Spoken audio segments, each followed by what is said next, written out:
You arrive at Villa Belmonte on a soft October morning when the fog still clings to the black iron gate.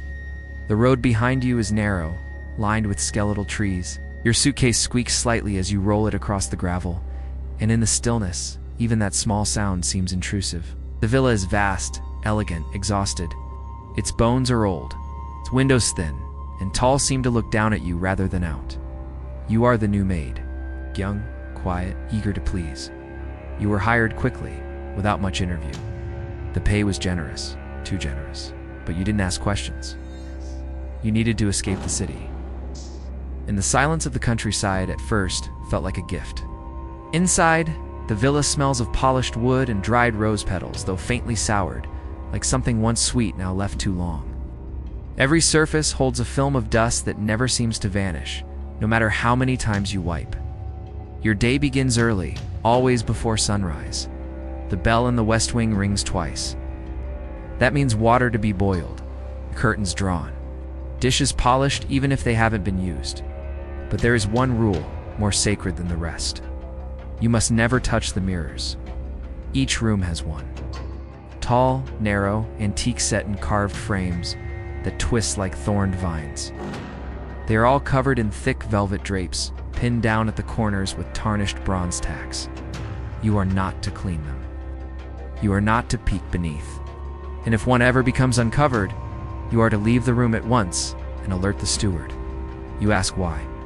The other Madoled Louisa, whose hands always tremble, simply says, "Because they watched too long. You do not press further."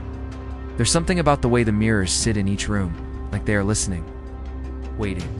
Even with the drapes covering them, you feel their weight, like pressure in your teeth, like the air turns heavier when you pass them. Still, your days are ordinary. You clean, you iron, you carry tea.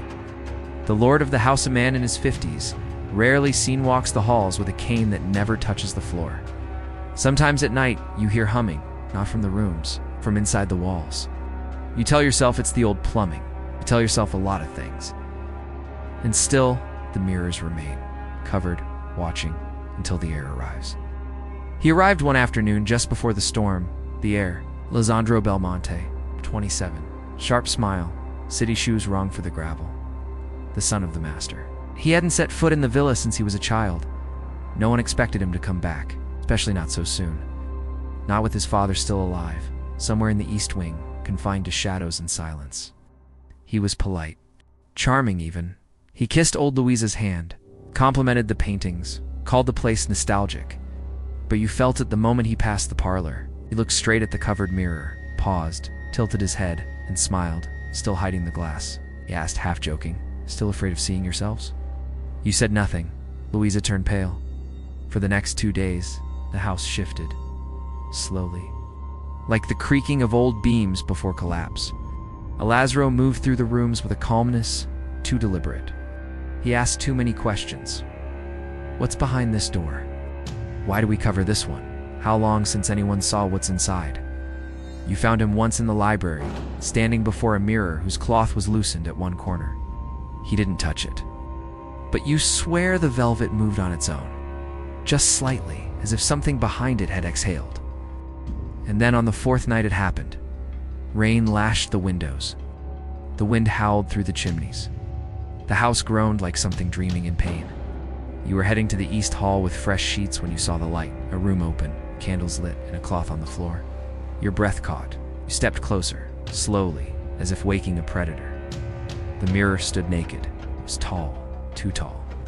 The glass warped, like water held in tension. And in its surface, you didn't see yourself. You saw a version of yourself. Your face, yes, but wrong. Your eyes moved too slowly. Your mouth didn't match your breath. Behind your reflection stood someone else. Alessandro. But his eyes in the mirror were hollow. His face, ... flickering, as if smeared in the glass. Turned, heart clawing your ribs. But he wasn't there. You left the room without breathing. Later, you asked Louisa what happens if a mirror is uncovered. Her lips cracked. She whispered. Then it starts choosing again. That night, one of the other servants went missing. No sound, no scream, no door opened. Just a damp footprint near one of the mirrors. Footprint too large. It's too thin, with too many toes. There's a wing in Villa Belmonte no one speaks of. The north wing, always locked, always silent. Luisa says it used to be the nursery long ago. A place filled with light, laughter, small feet on marble. But something changed. A child went missing. A maid jumped from the stairwell. And then the mirrors began to appear. They weren't brought in. They were grown. No one saw who made them. One day, they were simply there. 13 in total. One in every major room.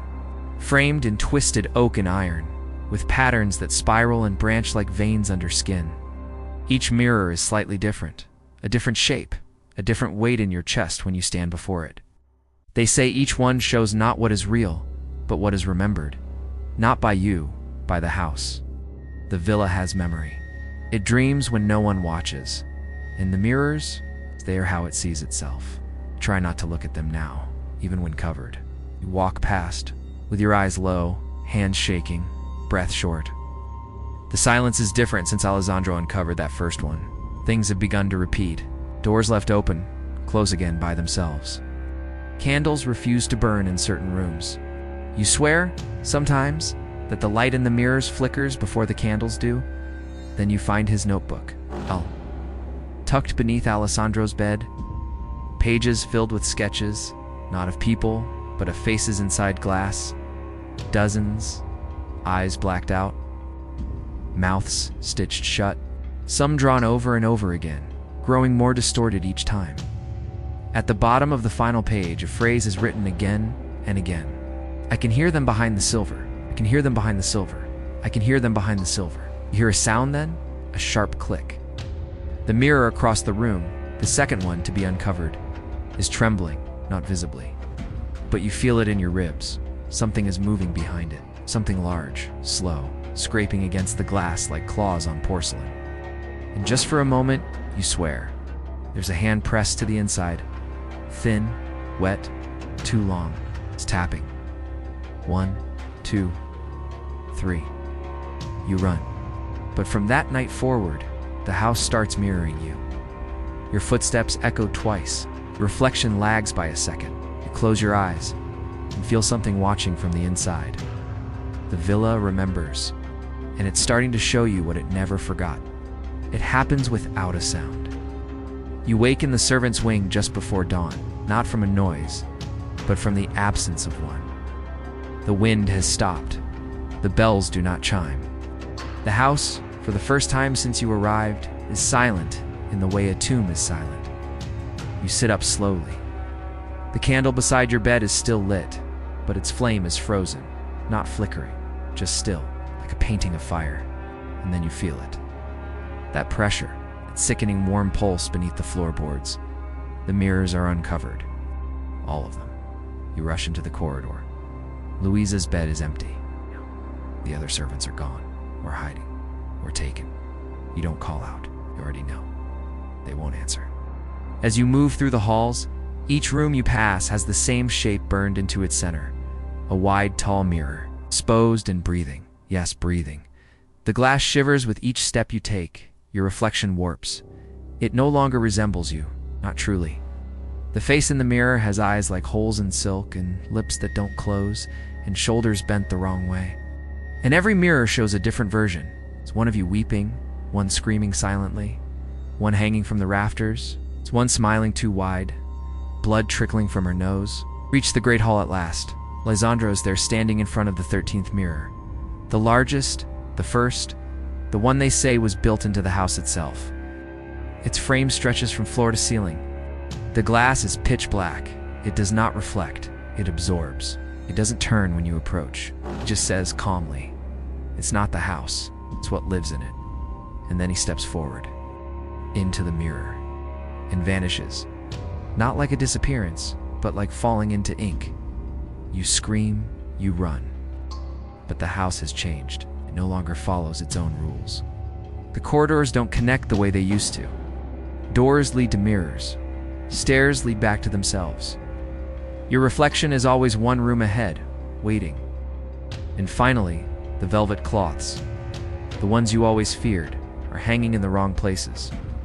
on you draped across your skin like shrouds. Your hands leave smears of silver on the walls. You make it back to your room just before the candle dies. You slam the door shut. You cover the mirror with your bedsheet. You sit. You breathe. You try to remember how long you've been here. But the mirror underneath the cloth is still warm. And now, there's a whisper. Soft, wet, familiar. Your voice. But not from your mouth, it says. We only needed one to look back. And now you have.